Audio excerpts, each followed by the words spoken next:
பொதுவாக மழையினுடைய தீவிரம் பொறுத்த வரைக்கும் மாலை இரவுல தான் அதிகமாக இருக்கும் அப்படிங்கிறத சொல்லியிருந்தோம். சரியாக மாலை நேரங்களுக்கு பிறகு வானம் இருட்டும், கனமழை மிரட்டும் அப்படிங்கிறதுல எந்த மாற்றமும் இல்ல. ஏற்கனவே கடந்த 24 மணி நேரத்தில் ஒரு சில மாவட்டத்தில் மிதமான மழையும், ஒரு சில மாவட்டங்களில் கனமழையுமாக பதிவாகி இருக்கிறது. நம்ம என்ன சொல்லியிருந்தோமோ அதேதாங்க. சரியாக மாலை நேரங்களுக்கு பிறகு மழை வாய்ப்புகள் எந்தெந்த மாவட்டத்துல பெய்யும் அப்படிங்கிற தகவல் கொடுத்திருந்தோமோ அங்கெல்லாம் நல்ல மழை பதிவாகியிருக்கு. இன்றைக்கும் நாளைக்கும் எங்கெல்லாம் நமக்கு மழை பெய்யும் அப்படிங்கிறதையும் நம்ம சொல்லிடுறோம். மறக்காம நீங்க கடைசி வரை வானிலை அறிக்கையை கேட்டு பயன்பெறுங்க. கையில மறக்காம கொடை எடுத்துட்டு போங்க. மாலை நேரங்களுக்கு அப்புறம் சொல்லக்கூடிய மாவட்டங்கள் மட்டும். ஏன்னா அங்கெல்லாம் கண்டிப்பா மழை பெய்யும். நண்பர்கள், உறவினர்கள் எல்லாருக்கும் தெரியப்படுத்த ஷேர் பண்ணுங்க. அவங்களும் பார்த்து பயன்பெறட்டும். ஏன்னா நீங்க சப்ஸ்கிரைப் பண்ணா மட்டும்தான் அடுத்தடுத்து வரும் நாட்கள்ல எங்கெங்கெல்லாம் நமக்கு மழை பெய்ய போகுது அப்படிங்கிறது தெரிய வரும். அதாவது 100% முழுமையாக தமிழ்நாட்டில் மழை குறையல. 70 முதல் 80% குறைஞ்சிருக்கு. 20% வரைக்கும் மழை பெய்யும் அப்படிங்கிற தகவல் கொடுத்திருந்தபடி கடந்த 24 மணி நேரத்தில் ஒரு சில மாவட்டங்களில் பரவலாக மழை பொழிவு அப்படிங்கிறதும் பதிவாகி இருக்கிறது. அடுத்து வரக்கூடிய 48 மணி நேரத்திற்கு தமிழகத்தில் ஒரு சில மாவட்டத்தில் மிதமானது முதல் கனமழையானது கண்டிப்பாக பதிவாகும். அதுல எந்தெந்த மாவட்டத்துல மழை பெய்யும், எங்கெல்லாம் நமக்கு மழை பெய்யாது அப்படிங்கிறதையும் தெளிவாக ஏற்கனவே நம்ம சொல்லியிருந்தோம்.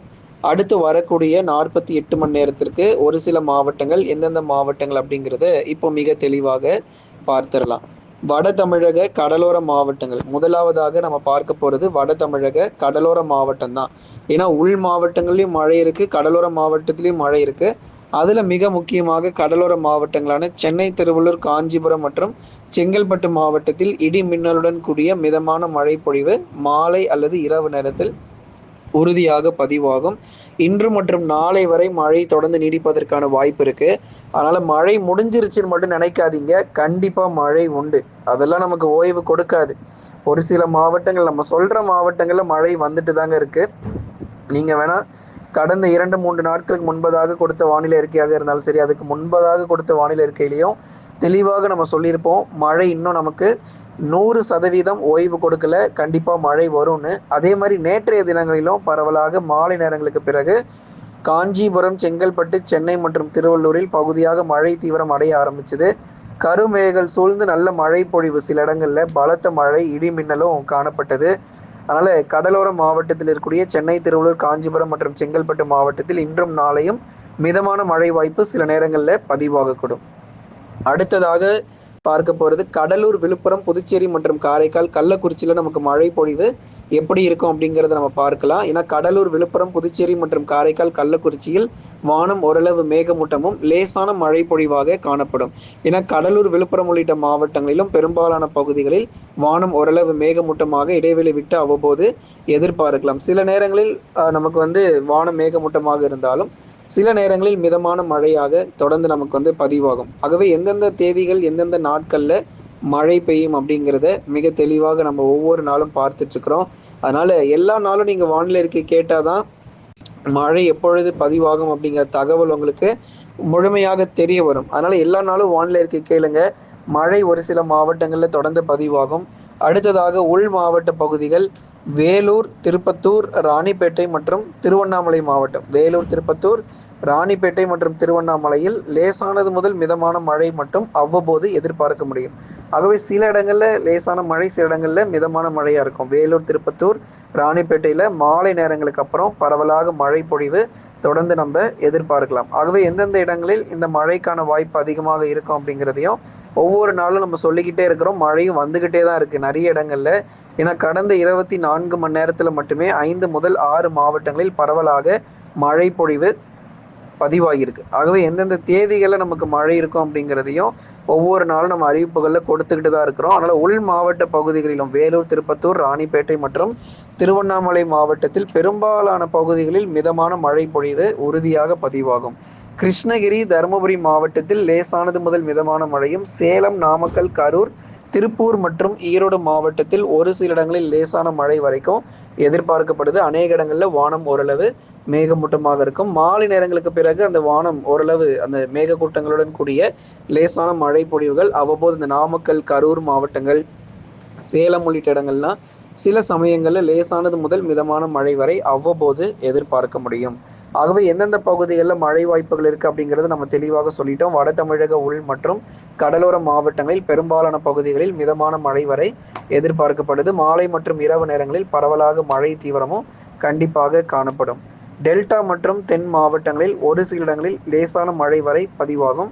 ஏன்னா டெல்டா பகுதிகள் எடுத்துக்கிட்டோம் அப்படின்னா தஞ்சை, நாகை, திருவாரூர், அரியலூர், பெரம்பலூர், திருச்சி மற்றும் புதுக்கோட்டை உள்ளிட்ட பகுதிகள், அதாவது டெல்டா மாவட்டங்களான தஞ்சை, நாகை, திருவாரூர், அரியலூர், பெரம்பலூர், திருச்சி மற்றும் புதுக்கோட்டை உள்ளிட்ட இந்த பகுதிகளில் பெரும்பாலான இடங்களில் வானம் ஓரளவு மேகமூட்டமாக, சில சமயங்களில் லேசான மழை மற்றும் மிதமான மழையாகவும் கண்டிப்பாக பதிவாகும்.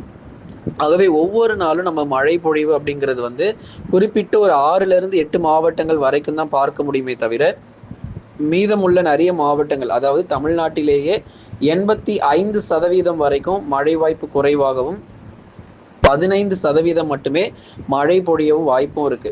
ஆகவே தென் மாவட்டங்கள் முழுவதுமாகவே வானம் ஓரளவு மேகமூட்டமாகவும், அதாவது குறிப்பாக மதுரை, திண்டுக்கல், விருதுநகர், சிவகங்கை, ராமநாதபுரம், தூத்துக்குடி மற்றும் திருநெல்வேலி உள்ளிட்ட தென் மாவட்ட பகுதிகள் முழுவதுமாக வானம் ஓரளவு மேகமூட்டம், ஒரு சில இடங்களில் லேசான மழை மற்றும் மிதமான மழையாக பகுதியாக எதிர்பார்க்க முடியும்.